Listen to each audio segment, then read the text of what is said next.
Alright everyone, welcome back to another video. Last time we left off with the Americans drive the Japanese from Guadalcanal. I'm gonna give a small disclaimer, and I know some of you won't care or will actually be annoyed that I'm giving this disclaimer, but it's for those that might be a little more hesitant about seeing some things that happened during this war. The next few things are some German atrocities and things like that. There's a picture further ahead that I'm probably not going to show, actually. It might not be in this video, but it might be a future video, and I will let you guys know. But it shows some pretty awful things, and so I don't know if YouTube will allow me to show it. So if that's the case, I'll let you know, but I plan on showing what I can. But, like I said, disclaimer, there are some things in this that may be hard for some viewers to see.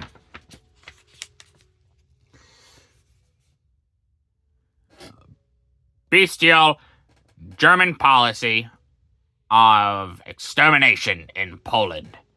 Also, I have to say German because, once again, YouTube flagging. I don't, you know. You don't know. You know. February 1943. German terror in Poland. On July 9th, the Polish government in London issued a statement describing the pitiable fate of the Poles and Jews under the terror regime of the German occupying forces. Within the past year, declared the Polish deputy premier, the number of Poles and Jews murdered had increased to 400,000, and in the months following Himmler's visit to Warsaw in March, the Gestapo had intensified their terror severely. The setting up of the ghetto in Warsaw in 1940 was later followed by the establishment of similar colonies in practically every Polish town and village. The Jewish death rate in Warsaw alone was estimated at 6,000 weekly, and exhaustion, starvation, and disease were systematically exterminating the Jewish population. The total inadequate supplies of food for the inhabitants of these ghettos led to smuggling on a large scale, and the Germans themselves participated in this illicit trading. The consequences of this privatation were practically tragic during winter months, when scores of corpses were collected from the streets of the ghetto every day. The picture below and above, The pictures below and above, among the first to reach the country, reveal something of the desolation and misery in which the inhabitants of Warsaw Ghetto eked out their precarious existence. Above left, here we'll show this first, a grim cameo of the New Order in Poland shows Polish peasants lined up awaiting the execution squad. So we can see right there. This guy is going to be firing squad. This happened quite often. Sadly, like they said, every day. The man on the left of the picture is one of the many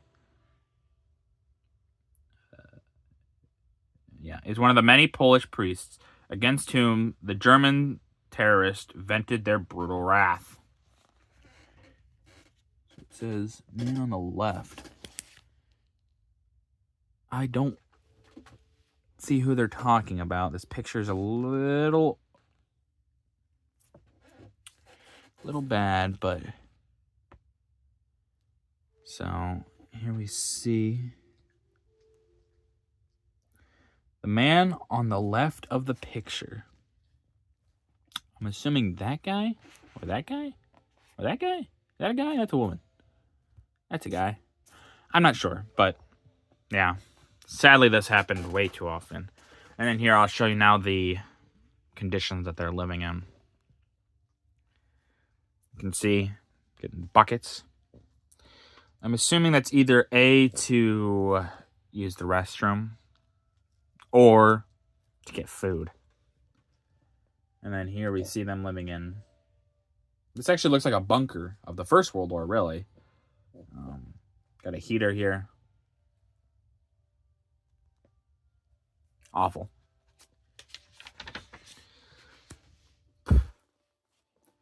Great German winter retreat in Russia. February 4th to 16th, 1943. Kursk and Kharkov recaptured.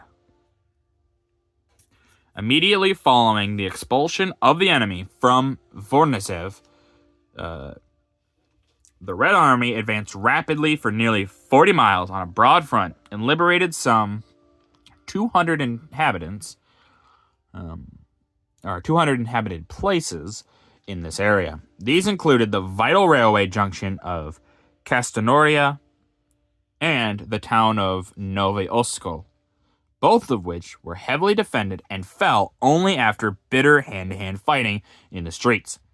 On February 4th, further gains in the sector brought the Russians within 30 miles of Kursk, which was encircled by them on 3 sides. This great German bastion was captured on February 8th after tremendous tank and infantry battles, and its loss endangered the whole German position in the south of Russia. Meanwhile, on the Donets, further south, fighting raged on the outskirts of Kharkov, the capital of the Ukraine. Despite the most stubborn German resistance by troops, which included the Adolf Hitler, I'm going to say it like that, tank division, the Russians, supported by great formations of dive bombers, smashed their way into the center of the city on February 16th. Picked SS troops rushed from France to Kharkov only 2 weeks previously, were crushingly defeated and thousands were slain. The pictures show above aftermath of a battle in a Russian village. You can just see the destruction and devastation in this little village. There's the guns and things like that. On the right, I believe it's this one here. Germans firing into peasant homes. And then we see a peasant home burning. But that doesn't seem right. There's more to this pictures than they're showing here. They say only 2 things here. They show the aftermath of a village. And then the right, it says Germans shooting into homes. But right there, that's them capturing what appears to be Soviet soldiers. And then here it's a house burning. So this is a little misleading how they describe this. But yeah, there are soldiers being captured, and there's a burning peasant home, which you can elaborate that that's what they meant as it was being shot, I guess. Red Army continues to advance in the Ukraine. February 14th, 1943. Germans driven from Rostov and Voroshilograd. My bad. On February 14th, after several days of violent house and street fighting, the Red Army recaptured the vitally important city of Rostov-on-Don for the second time. The renowned Cossack Guard Division, under the command of Colonel General Malinovsky, led the final and decisive assault against the city from the southwest bank of the Don. Rostov had been in enemy hands for practically 6 months. On the same day, General Vatutin's forces won another great victory with the reoccupation of the industrial city of Voroshilograd. After a furious battle which raged without interruption for 48 hours. During this battle, the Red Army had to force a way through some 3,000 blockhouses and an elaborate network of anti-tank traps, which the Germans had built during their occupation. The arrival of the Red Army brought shouts of joy from thousands of Russian peasants. The pictures show left, peasants returning to Rostov. A lot of these people are probably like, yes, finally I get to go home. They just have to hope the Germans don't take it again, which I don't believe they will, but, you know, they have to hope that. They don't know that. Above, a Russian family mourning a relative killed by the Germans. Yeah, this happened quite often. You know, a lot of the Red Army, a lot of families suffered. The Soviets face a death toll in this war that is just, it is absurd. It really is. And then below, some of the refugees awaiting to return to their home. That boy is like, why are you taking a picture of me, man? But yeah, he's probably just like, come on, I just want to go home. You know, think about it. He's a kid.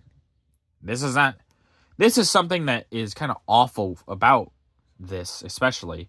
It's like, look at this kid. Dishomed. War all around him. And he's probably just like, I just want to go home. I miss my life. That probably was for a lot of people. Well, yes, the Cold War happened, and many of us Americans don't really like the Soviet Union. We have to remember that the Soviet Union, the parts we didn't like, weren't necessarily the people. I think it was the people, but it was more the leadership. That's what we really don't like. And a lot of these people, especially this time, suffered greatly. It's very, very sad. But with that said, no, that's going to do it for this video. If you guys liked the video, leave a like. If you didn't, leave a comment. Tell me what I could improve on. I really appreciate your feedback. And as always, subscribe. It really does help out the channel. Thank you.